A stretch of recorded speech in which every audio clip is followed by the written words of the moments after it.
कि कोई चीज़ अच्छी है बुरी है, ठीक है, वो आती है एथिक्स में। एथिक्स को हिंदी में कहते हैं नीति। तो नीति शास्त्र में क्या अच्छा है क्या बुरा है ये सब आता है। देखिए, the term ethics is derived from the Greek word Athos which refer customs. देखिए, जो एथिक्स जो वर्ड है वो ग्रीक भाषा के एथोस से लिया है, जो जिसका मतलब है कस्टम्स, रिवाज। ठीक है, कस्टम मतलब होता है रिवाज वगैरह। तो रिसर्च एथिक्स में हम ये देखते हैं कि क्या चीज़ अच्छी है क्या बुरी है, क्या होनी चाहिए, कैसे कैसे करके ये सारी किस्में आएगी, ये रिसर्च एथिक्स में आएंगी। ठीक है, यानी कि जब हम अपनी रिसर्च करने जा रहे हैं तो हमें अपनी रिपोर्ट जो है वो कैसे पेश करनी है, किस हिसाब से पेश करनी है, हमें लॉयल्टी कितनी रखनी है, ईमानदारी रखनी है, ये सब इसमें आता है। तो एथिक्स सिंपल सा शब्द है कि क्या अच्छा है क्या बुरा है, तो ये सब किस में आएगा, ये आएगा एथिक्स में। Research ethics referred code of conduct which a researcher are expected follow while a research or project. Research ethics comprises the principle and standards that guide behavior in the conduct of research.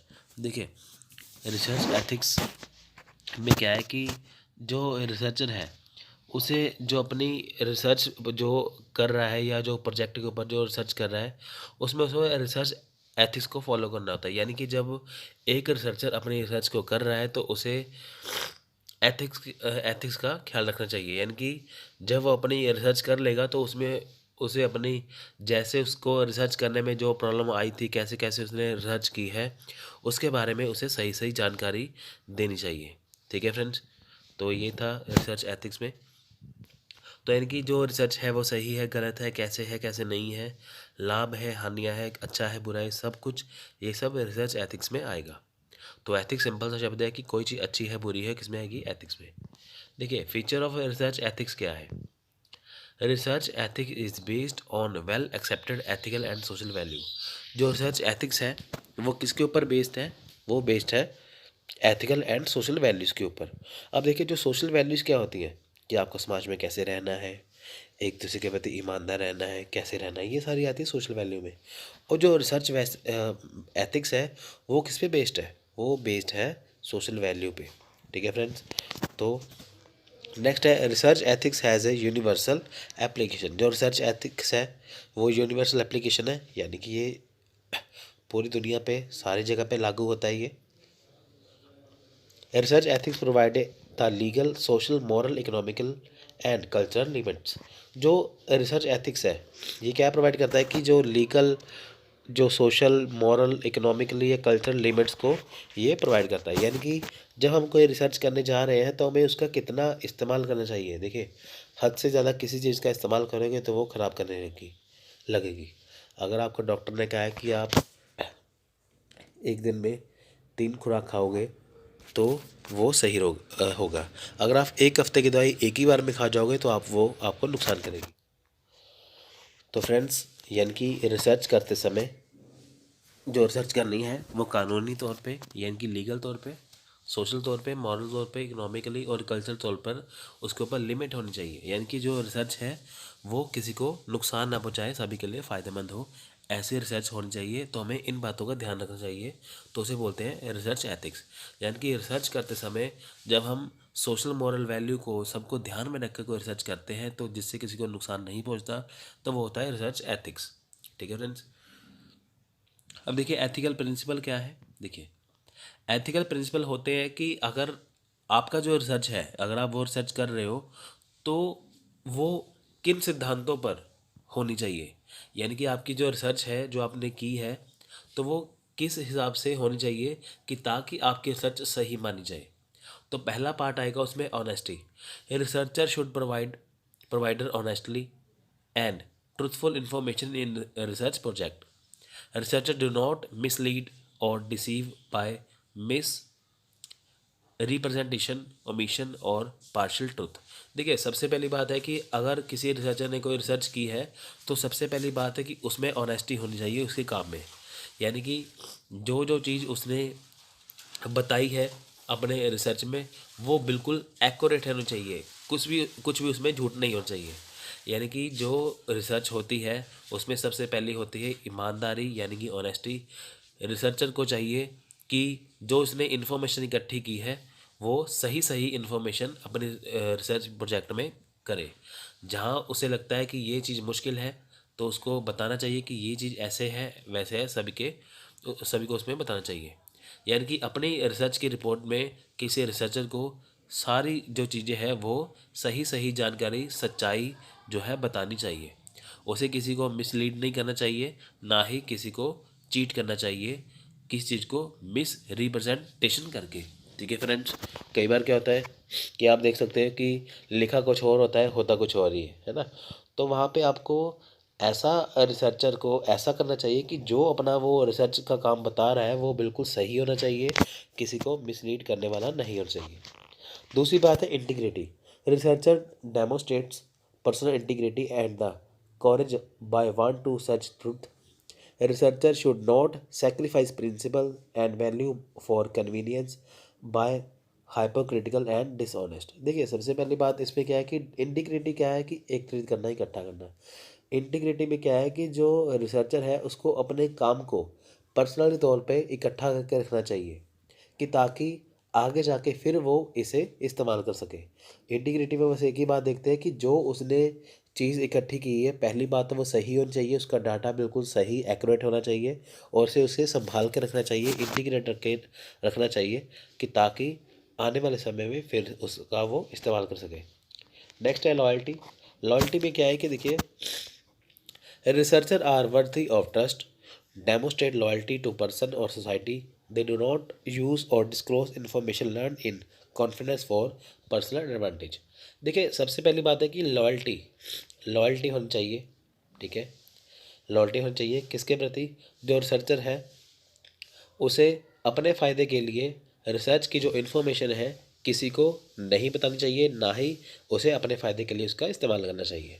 अब आप देखिए कि देश की सुरक्षा के लिए काफ़ी रिसर्च हो रही है, तो वो जो सारी चीज़ें वो कॉन्फिडेंशियल होती है, हर एक चीज़ को बताई नहीं जाती।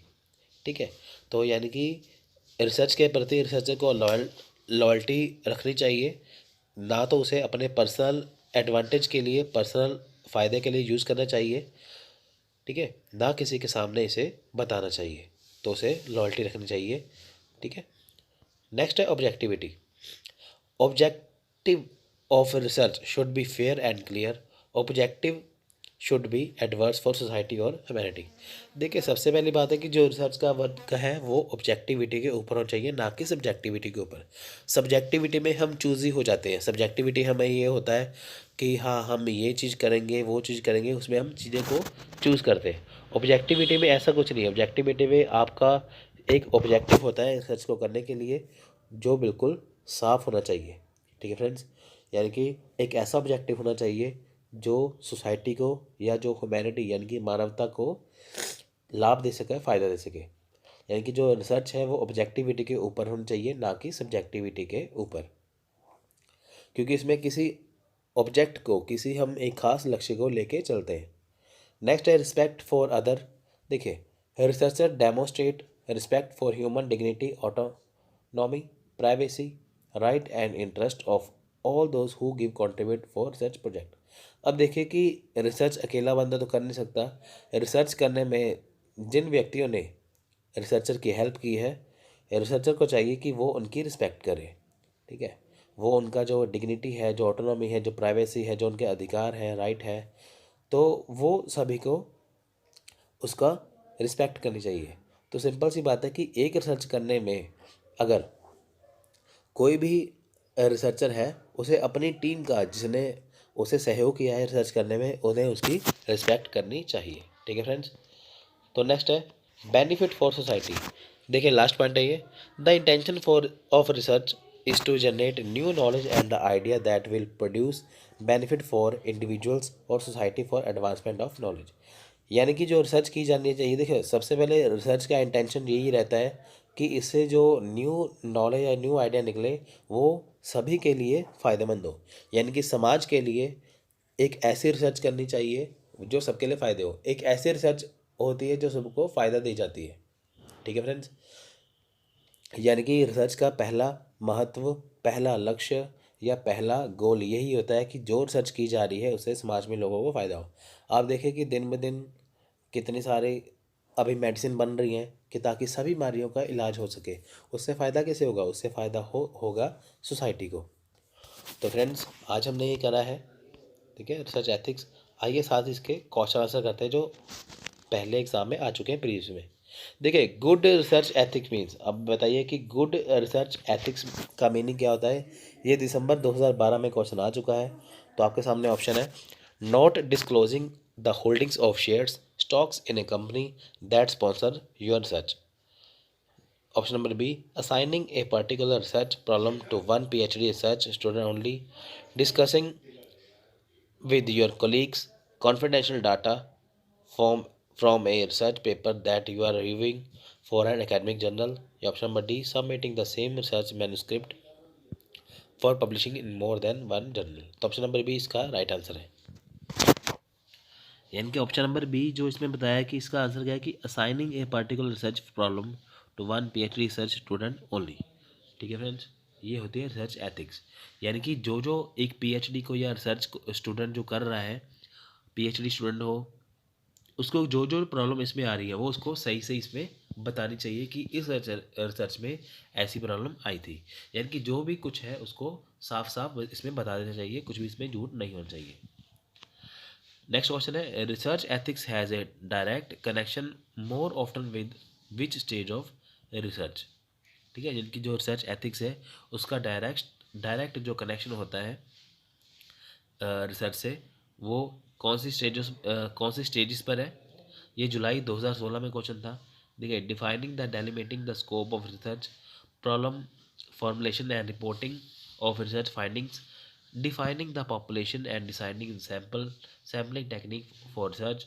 Option number D, deciding about statistical technique and data analysis. तो ऑप्शन नंबर दो इसका राइट आंसर है, यानी कि problem formulation and reporting of research finding. ठीक है फ्रेंड्स, कहाँ, यानी कि इसका मतलब है कि कहाँ कहाँ पे प्रॉब्लम आ चुकी है और रिसर्च को करने में कैसे रिपोर्ट तैयार की गई है, इसके बारे में इसमें लिखा गया है। ठीक है फ्रेंड्स, यानी कि जो रिसर्च की स्टेज है उसमें जो जो प्रॉब्लम आई है उसको बताया जाता है, साथ में रिपोर्टिंग की जाती है रिसर्च के लिए कि कहाँ कहाँ से ये रिसर्च की है। नेक्स्ट है, the issue of research ethics में considered pertinent at which stage of research. तो ये जनवरी 2017 में क्वेश्चन था ये।